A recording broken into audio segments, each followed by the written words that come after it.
This is Rosen Institute's Your Law Firm, where Lee Rosen and Ned Days cover management, marketing, finance, and new technologies for building the practice you deserve. Here's Lee Rosen. It's good to be with you today from Bali, Indonesia, where we're hanging out on the beach. It's rainy season in Bali, and the rain is nice because it's a break from the sun and the heat. But wow, when it rains, it really rains. Downpour, big puddles, humidity, steam as the rain stops and the temperatures rise, and it is tropical. But it's beautiful, and it's nice to eat sweet papaya and watermelon and pineapple and enjoy ice cold drinks while wearing shorts and flip-flops. The rain here, it makes everything so incredibly green, and everybody has to be somewhere, so we're glad to be in Bali. It's time for your tech tip. Another day, another case of me imploring you to experiment with one of the less sexy but I think more practical applications of AI for law firms. Getting ChatGPT to write your holiday cards for you or make an image of a mouse on a tricycle is cute and all, but I keep getting questions like, how is this actually going to do work for me? How is this going to replace the need for an employee? Well, one of the underappreciated skills these tools possess is a remarkable ability to identify, compare, and categorize information. And this is most helpful for a lot of us when it comes to extracting data from documents. There's a lot of work going on in many law firms that amounts to essentially shuffling data back and forth. We need to get facts, figures, numbers, dates, names, and all kinds of other particulars from our clients, but we also have a ton of information regarding the firm and employees to manage too. And oftentimes it's somebody's job to simply copy these from a document into a spreadsheet or QuickBooks. We have bank statements that need to be reconciled, invoices, receipts, tax forms, and all kinds of other data that we often end up taking in as hard copies via snail mail, PDFs attached to emails, or in some other fashion that requires somebody to copy data over field by field. I've talked about big general purpose data extraction for things like client records and mapping that info into fields in your practice management system. But today I want to look at a more focused tool that specializes in financial documents you are receiving at your practice. It's called DocuClipper, and you can find it at docuclipper.com. It takes in bank statements, invoices, receipts, tax forms, and more, and regardless of whether they are scans of paper documents or already have a text layer, it will determine what information is on the page, extract it to an interface where you can either make updates to it or export it. For bank statements, it will identify individual transactions and dates and attempt to run an automatic reconciliation, showing you if things look good or if something is missing.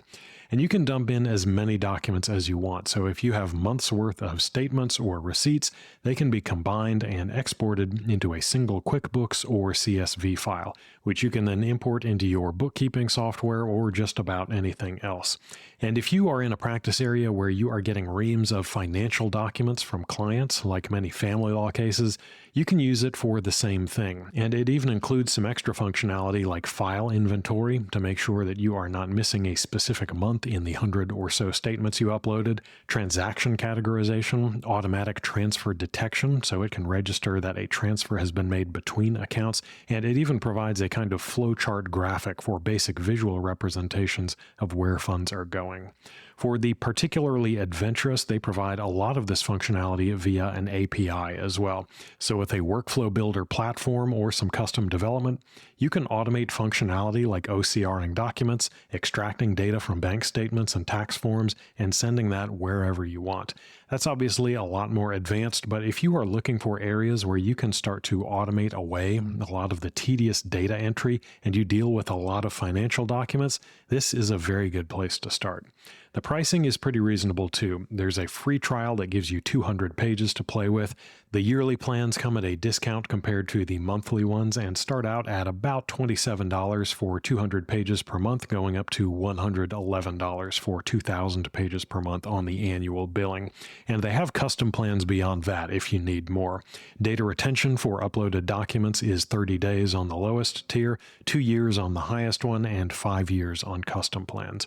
And as I said, it's It's more specialized than some of the services we've looked at before, and it won't be applicable for every practice, but it's a great example of a technology that is saving us a lot of the tedious and error-prone work so that we can focus on doing the things that matter. I'm Ned Days, and that's your tech tip. And now for your moment of concise advice. Have you ever noticed how some people give advice with absolute certainty, even when they have absolutely no business doing so? I have seen associates taking cues from other associates who, and I say this with love, they know even less than the associate asking the questions. And it doesn't stop there. I've watched members of my own online community confidently hand out advice on matters that they have never personally dealt with. It is absolutely astonishing. We live in a world where strong verbal skills, they often outshine genuine expertise. And in our line of work, the urge to give advice, whether we're qualified or not, it seems to be in our DNA. I've had it all come my way. Parenting advice from the childless, money advice from the penniless, travel advice from people who have never left home. We all get it all the time. People love to tell others how to do it, whatever it may be. I know that I enjoy telling others how to do whatever we're talking about. I point to this podcast as an example of that. But here's what I encourage you to do, sometimes just for fun, and when you're willing to annoy the other person, when they give you advice, ask them how they know what they're talking about. Way too often, you're going to discover that they don't really know what they're talking about. And so here's the problem. Even the most well-meaning advice, it can steer you into a ditch if it's not grounded in real experience. Advice, it isn't inherently good or bad, but it's only useful in the context in which it's given. If the person advising you doesn't truly understand your goals and challenges, your priorities, well then their advice is like a map to a destination that they've never visited. Sure, they might mean well, but good intentions won't fix a poor strategy. Think about the last time you followed advice without questioning its source. Maybe it was a proven marketing tip or a suggestion to handle a tricky client situation. Did you stop to consider whether the person offering the advice had ever faced a scenario like yours? Did you ask yourself if their approach aligned with your long-term goals, with your values? Or did you, like so many of us, did you just trust their confidence, do what they suggested, and hope for the best?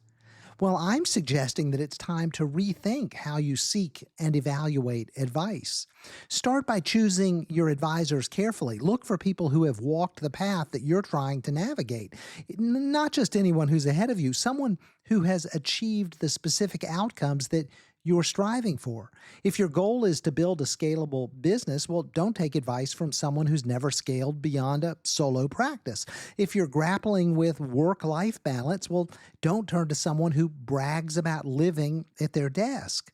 Once you've found the right people, give them the information that they need to help you. Be honest about your challenges and be transparent about your objectives. If you're vague or if you're defensive, you're only going to get generic responses, and generic advice, it's rarely useful. The more context you provide to your advisor, the more tailored and actionable their guidance can be. But don't stop there. Go further. Just because the advice comes from a credible source, it doesn't mean that you should accept it blindly. Think critically about what it is that they're saying. Does it align with your values? Does it fit your circumstances? And most importantly, does it make sense? It's your responsibility to vet the advice that you receive, not to follow it without question. So here's a quick example from my own life. I've made some unconventional decisions that flew in the face of popular advice. Selling my law firm, well, plenty of people thought it was a mistake, but those people, they don't have my vision for what came next. They couldn't see the opportunity that I saw or weigh the costs and benefits the way that I did. Their advice, it was well-intentioned, but it wasn't rooted in my reality. So here's the bottom line. Be selective about whose advice you take. Ask the right people, give them the context they need, and critically evaluate their input, their suggestions. At the end of the day, you're the one driving this bus, and you can't afford to navigate based on someone else's guesswork. That's your moment of concise advice. Wrapping up from Bali, thanks for spending a few minutes with me and Ned today. We hope you have a great weekend and an even better week next week. Keep plugging away, moving forward, and getting things done. You're on the right track. You'll get there. I promise. We're all in this together, and together we build better practices through better marketing, better management, and better technology. Until next time, I'm Lee Rosen. Thanks for listening to Your Law Firm. Subscribe to the Friday File at roseninstitute.com and join thousands of lawyers focused on working on, instead of in their practices. You'll find safe, successful, actionable approaches for transforming your firm. Sign up for free at roseninstitute.com.